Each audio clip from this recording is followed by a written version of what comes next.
So, ఒక heart breaking news చూస్తున్నామండి. నిజంగా నేనైతే ఇది ఎక్స్‌పెక్టే చేయలేదు ఏమాత్రం.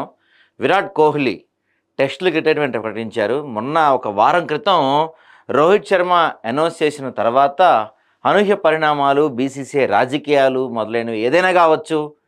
టెస్టులకి విరాట్ కోహ్లీ రిటైర్మెంట్ అనౌన్స్ చేశారు. నిజంగా ఇది అత్యంత సాడెస్ట్ మూమెంట్ నాకైతే. క్రికెట్ ఫ్యాన్స్ అందరికీ కూడా. ఎందుకంటే విరాట్ కోహ్లీ లేని టెస్టుల్ని మనం చూడలేం. ఆల్రెడీ ఇప్పటికే టీ20 నుంచి తప్పుకున్న విరాట్ కోహ్లీ ఇప్పుడు టెస్టులు కూడా రిటైర్మెంట్ ఇచ్చేశారు.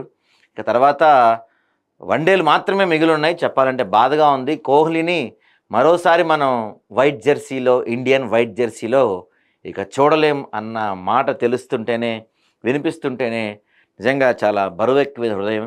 ఒక పెద్ద ప్రెస్ నోట్ రిలీజ్ చేశారు Virat Kohli. It's been 14 years since I first wore the baggy blue in the test cricket. Honestly, I never imagined the journey this format would take me on. It's tested me, shaped me, and taught me lessons I will carry for life. There is something deeply personal about playing in whites. The quiet grin, the long days, the small moments that no one sees but then stay with you forever. As I step away from this format, it is not easy, but it feels right. I have given it everything I had, and it's given me back so much more than I could have hoped for.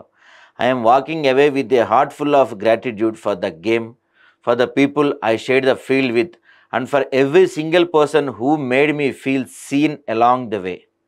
I will always look back at my test career with a smile.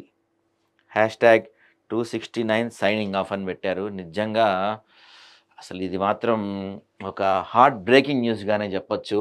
No Virat Kohli లేని test క్రికెట్ని ఎవ్వరం చూడలేము, ఎవ్వరం ఊహించుకోలేమని ఒక దీనిగా చెప్పొచ్చు. దాదాపుగా 14 ఏళ్ళు ఆయన కెరీర్ కొనసాగింది. 123 టెస్ట్ మ్యాచ్లు ఆడి 9230 రన్స్ కోహ్లీ చేశారు. దీంట్లో 30 సెంచరీలు, 31 హాఫ్ సెంచరీలు ఉన్నాయంటే ఊహించుకోండి మీరు. ఆయన ఆడింది ఎన్ని మ్యాచ్లు?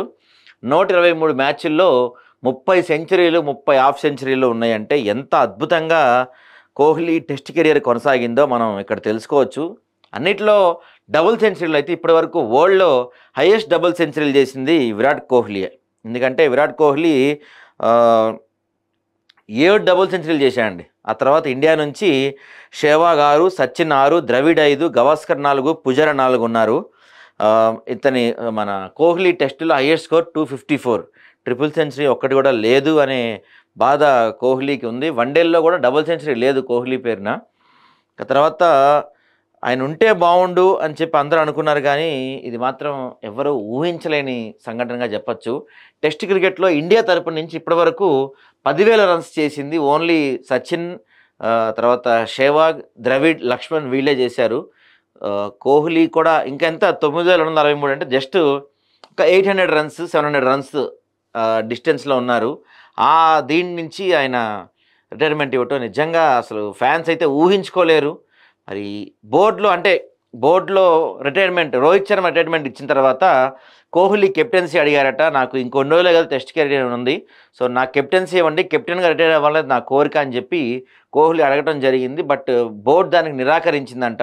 సో ఆ బాధతోనే టెస్టుల నుంచి కోహ్లీ వైదొలిగినట్టు తెలుస్తుంది. ఏది ఏమైనా బోర్డు రాజకీయాలు వీటితో కోహ్లీ ఇలా టెస్టుల నుంచి అర్ధాంతరంగా తప్పుకోవటం నిజంగా ఇండియా టెస్ట్ క్రికెట్గా కాదు, కోహ్లీ ఫ్యాన్స్ అందరికీ కూడా ఒక మర్చిపోలేని ఒక బాధాకర సంఘటనగా చెప్పుకోవాలి. కానీ టెస్ట్ క్రికెట్ ఉన్నంతకాలం భారతదేశంలోనే కాదు ప్రపంచంలో టెస్ట్ క్రికెట్ పేరు చెప్తే మొదట గుర్తొచ్చే పేరు విరాట్ కోహ్లీయే.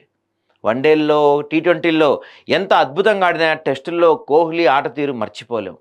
నిజంగా చెప్పాలంటే మాటలు రావు. ఆయన ఫామ్ కావచ్చు, లేకపోతే టెక్నికల్ స్కిల్స్ కావచ్చు, ఆడే విధానం కావచ్చు, ఆ డిఫెన్స్ ఆడే షాట్ కావచ్చు, చూడముచ్చటైన టెస్ట్ షాట్లు ఆడటంలో కోహ్లీ తర్వాతే. ఓపిక్గా 2 రోజులు కాదు 3 రోజులైనా నిలబడి ఆడటం కోహ్లీ ప్రత్యేకత. నిజంగా కోహ్లీ లేని లోటు ఖచ్చితంగా ఇండియా ఇప్పుడప్పుడే తీర్చుకోలేదని మాత్రం స్పష్టం.